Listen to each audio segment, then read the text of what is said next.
Why is it that most times in Star Wars lore, the Mandalorians and the Sith actually got along very well? Greetings again, powerful acolytes of the Force, and welcome back to the archives. Historically speaking, the Mandalorians have a long-standing rivalry with the Jedi Order, a rivalry which is almost as old as that of the Sith. The Mandalorians staked their claim to infamy when they proved that their technology and battle prowess could even the playing fields against the Force-attuned adversaries, and each time they arose, they would get beat back by the Jedi, unfortunately.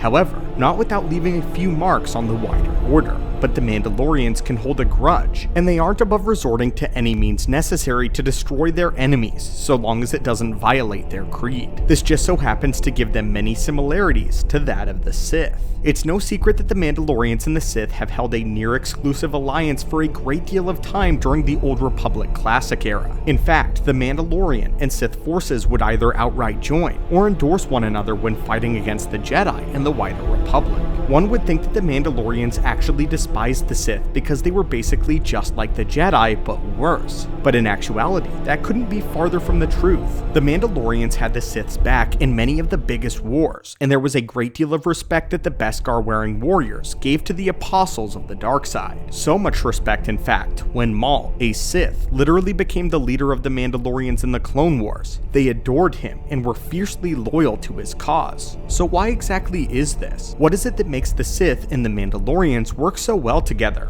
Well, my friends and acolytes, the only way to find out is to open up yet another holocron and see for ourselves. Let's take a look at the beginning and the first alliance between the Sith and the Mandalorians, which occurred in the year 3990 BBY. During a conflict referred to as the Great Sith Wars. This would be the time that the Dark Lord Exar Kun was leading his Sith Order against the Jedi in all-out warfare, and doing a decent job at beating the Jedi back. At this time, the Mandalorians decided it was time for a crusade for themselves. So Mandalore, the Indomitable, their leader at the time, led a crusade against the Empress Tita system, seeing this as the perfect opportunity to conquer an old enemy. However, this also caught the attention of fallen Jedi Knight turned Sith Ulic Qel-Droma, the apprentice of Exar Kun himself. Ulic Qel-Droma challenged the Mandalore to a duel, and Mandalore obliged. Despite trying to rig the duel by barring Ulic from using the Force or his lightsaber, the Sith Lord still won, earning the respect and fealty of the Mandalorians and Mandalore the Indomitable, their leader at the time, thus beginning the long-running friendship between the two factions. After the defeat of the Sith Order though, the Mandalorians laid low for a while. That was until a mysterious Sith Lord, who was later revealed to be Darth Vitiate, manipulated Mandalore the Ultimate, their new leader,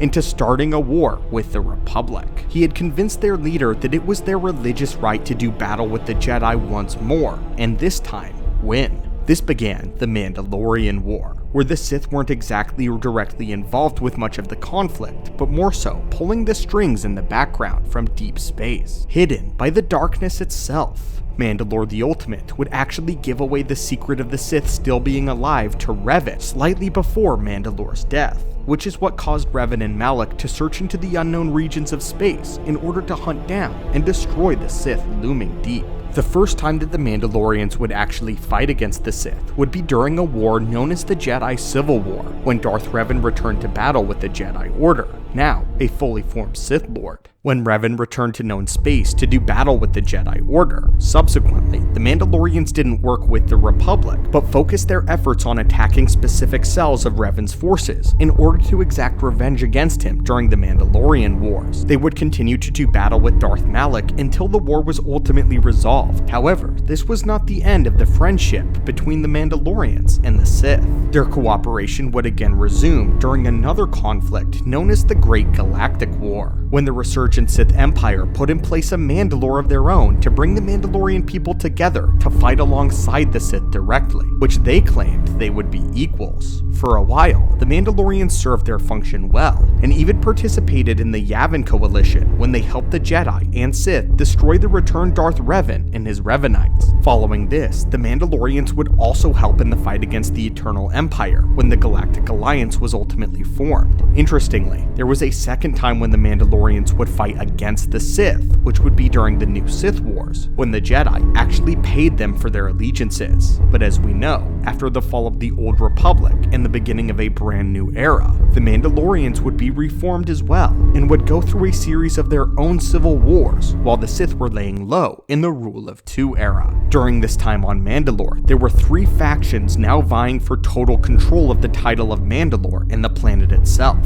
There was the new government, which was pushing a pacifist regime, the terrorist group known as the Death Watch that wanted to keep the old ways sacred, and the splinter-off group of the Death Watch, which called themselves the True Mandalorians. The three-way civil war would go on for a while, until the Republic-class era when the pacifist regime headed by Duchess Satine would become the ultimate ruler. We do have a full holocron planned on these events, however, and the different factions and kinds of Mandalorians. Moving on though, Death Watch would triumph over the True Mandalorians, and the rest would be history as we know it. This would all be up until the fallen Sith Lord known as Darth Maul entered the scene, and would gain the Darksaber from Pre Vizsla in single combat. With Maul now in control of Death Watch and Duchess Satine murdered, the Mandalorians now ruled their planet with their old warrior ways. But instead, a Sith sat upon the throne, and ironically, the Mandalorians loved this fact, or at least the Death Watch faction did. If we go back and observe how Maul actually dealt with Death Watch in seasons 5 and 7 of the Clone Wars, we can see how his men actually adored him and respected him greatly. They had to swear fealty to him originally because he won the Darksaber fair and square in single combat. But soon, Death Watch would grow to become Maul's greatest allies, going as far to actually rescue him from the clutches of Sidious and Dooku during the Son of Dathomir comic run. They didn't give up on him when he was taken, but rather took the Darksaber back to him once they sprung him out of prison. There's something I would love to point out about Maul's success in the duel with Pre Vizsla, which was probably the secret to why Death Watch came to respect him so greatly. If we look at the recording, Maul didn't use the Force in their duel in any way that was directly against Vizsla. He called his saber to his hand and may have used Force Valor to boost his physicality, but other than that, he took on the Mandalorian skill to skill exclusively. This is a brilliant move on behalf of Maul, as he realized Death Watch would not respect him or even recognize his leadership if he used a bunch of cheap tricks against a non-Force sensitive. In that way, he would be no better than a Jedi in their eyes. Which brings me to the point that this entire catalyst on the relationship between the Sith and the Mandalorians. The Sith speak the Mandalorian language. The Sith know the language of the Mandalorians, and I'm not talking about Mandawa. I'm talking about their language. Their language is a warrior. The language they speak not with their mouths, but with their fists and their blasters and their blades. The Sith understood the Mandalorians at their most valued nature,